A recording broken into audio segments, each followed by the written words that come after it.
പ്രതീക്ഷിക്കുന്നു. അതില് ചാക്കോച്ചിനെ ഞാൻ ഡാൻസ് പഠിപ്പിക്കുന്ന ഒരു എപ്പിസോഡൊക്കെ ഉണ്ട്.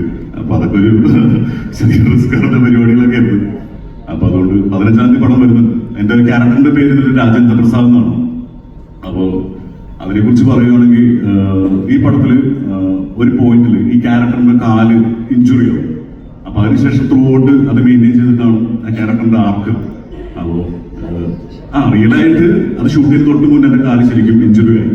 ഷൂട്ട് ചെയ്യുന്ന സമയത്ത് ഒരു എയർലൈൻ ഫ്രാക്ചറൊക്കെ ഉണ്ടായിരുന്നു. അപ്പൊ അത് വെച്ചിട്ടാണ് പിന്നെ ത്രൂ ഔട്ട് പിന്നെ അഭിനയിച്ചത്.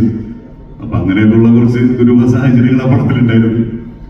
അപ്പൊ വേറെ പടമാണെന്നെങ്കിൽ അപ്പൊ തന്നെ പാക്കിപ്പ് പറഞ്ഞ് അദ്ദേഹത്തിന്റെ ചികിത്സ എല്ലാം കഴിഞ്ഞിട്ട് പിന്നെ ഒരു 6 മാസം കഴിഞ്ഞ് 8 മാസം കഴിഞ്ഞാണ് വരുന്നത്. പക്ഷേ അതൊക്കെ ഇവരെല്ലാം കൂടി അങ്ങനെ അത് ചെറിയ പരിക്കായതുകൊണ്ട് കുഴപ്പമില്ല. ഫസ്റ്റ് ഡേ തന്നെയാണ് സംഭവിച്ചത്. അപ്പൊ അതുകൊണ്ട് 4 ദിവസം ഒരു 5 ദിവസം റെസ്റ്റ് വന്നതിന് ശേഷം ബാക്കി ഷൂട്ട് ചെയ്തു. അപ്പൊ അങ്ങനെയാണ്. പിന്നെ എല്ലാവരും ഭയങ്കര ഡിഫറെന്റ് ലുക്കാണ്. രതീഷന്റെ പടത്തിലൊക്കെ അങ്ങനെയാണ്. എന്നെയൊക്കെ കാണാത്ത രീതിയിലാണ് ക്ലീൻ ഷേവ് ചെയ്തൊരു മാർക്കൊക്കെ ഉണ്ട്, ഒരു പാച്ചൊക്കെ ഉണ്ട്. അതുപോലെ തന്നെ ജാഫർക്കാട് നേരത്തെ പറഞ്ഞ പോലെ ഹെയർ സ്റ്റൈൽ, ചാക്കോച്ചിന്റെ ആണെങ്കിലും എല്ലാവരും രതീഷന്റെ ഒക്കെ ആണെങ്കിലും.